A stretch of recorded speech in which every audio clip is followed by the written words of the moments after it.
Hi, I'm Liz Parker Kuhn, Senior Editor, Candy Industry Magazine. Today we are talking with Janet Planet, Chief Wonder Maker at the Candy Hall of Fame Experience. Thanks for being here today with us. Thrilled to be here. To start off, can you please talk a bit about the Candy Hall of Fame and what sort of things visitors should expect to find there? Absolutely. So we're in early days. We're more than a year out from opening, but we're so excited. The Candy Hall of Fame is the first of its kind permanent destination celebrating the people, brands, and stories behind the candy industry.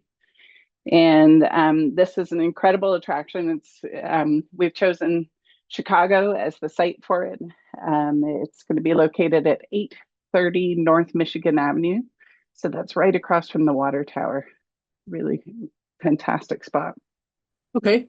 And then, how did you partner with the NCSA to bring the Candy Hall of Fame to life? So it's an exciting moment in time because the NCSA has been celebrating the movers and shakers of the industry since 1971, inducting people into the Candy Hall of Fame. And until now, there hasn't been a permanent home that people can visit to learn about these wonderful people who have shaped the industry. And we've always found it hilarious that you can go to a Hall of Fame for almost any industry, everything from rock and roll, obviously, all the way to RVs. And the fact that there hasn't been a physical Hall of Fame for candy just felt like a tragedy. So we're absolutely thrilled to be able to bring this to life as a permanent installation. That sounds fun. And then the next question was more towards Jeff, so I'm gonna try to reword it. So I guess my question is, what is your experience like in the candy industry? So for me personally, or towards Jeff, Um, I can speak to Jeff's background and my own if you want. sure. So I actually interviewed Jeff when he was with It Sugar, so I'm a little bit familiar Okay, with him, but I'm not as familiar with you, which is why I asked. okay, great. Um, so I originally grew up as a mechanical engineer and worked in manufacturing in the confections industry for the first 7 years of my career. And later, I transitioned over into marketing and innovation and had the opportunity to work for Nestle all over the world in confections primarily in 28 different countries and eventually landed at Nestle in Glendale in California, leading the Wonka brand and eventually doing innovation for all the US Nestle brands. And I had the opportunity to collaborate with Jeff Rubin to create a Wonka flagship in the ground floor of Toys R Us of Times Square. Um, the and that was there for many years. We also created Wonka shop and shops within all of his It's Sugar locations. So he's a longtime collaborator, and I trust him implicitly. I'm very excited to be back together with him again. My career has taken me into large scale experience design. I got to work with the Virgin Voyages founding team to design Richard Branson's cruise line from a blank sheet of paper. I do a lot of work in resorts and places where people go to have a lot of fun. And so this project is a marriage of my favorite people, my favorite industry, and all my favorite things in one. I'm just so thrilled to be a part of it. Okay. That sounds like a lot of fun. Sounds like you've had a lot of different experiences. Been great. And then, as you mentioned, it's going to be in Chicago. So why was Chicago selected as its home? Were there any other cities considered as well? Absolutely. So there were three shortlist cities. We were between New York, Orlando, and Chicago. And we did some digging in all of them, but truth be told, Chicago is the candy capital of the nation.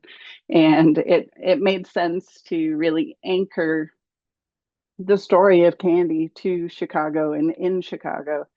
If we think about the history of Chicago candy companies and really the birth of branded confectionery, it all happened in the Chicagoland area.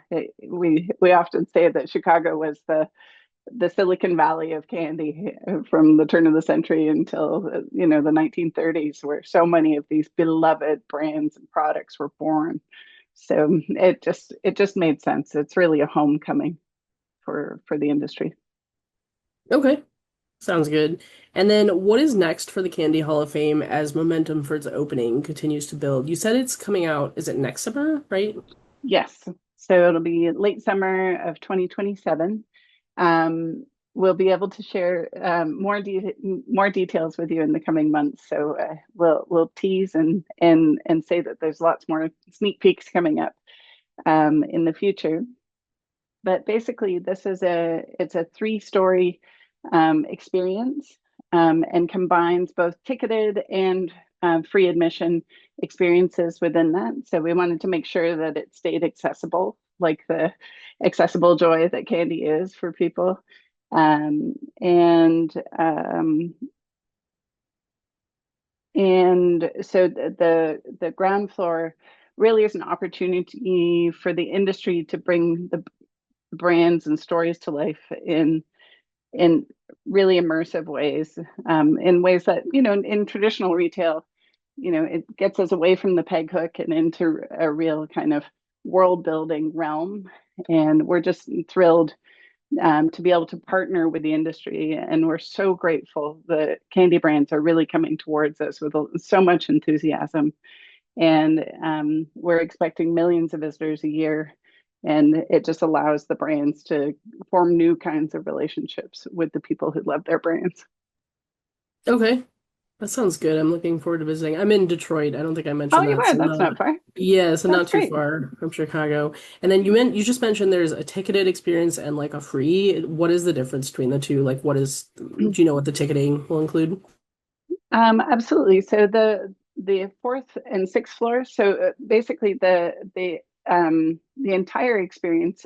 You enter at ground level from North Michigan Avenue, and you take an awesome four-story beautiful escalator up to the fourth floor, which is the first floor of our attraction.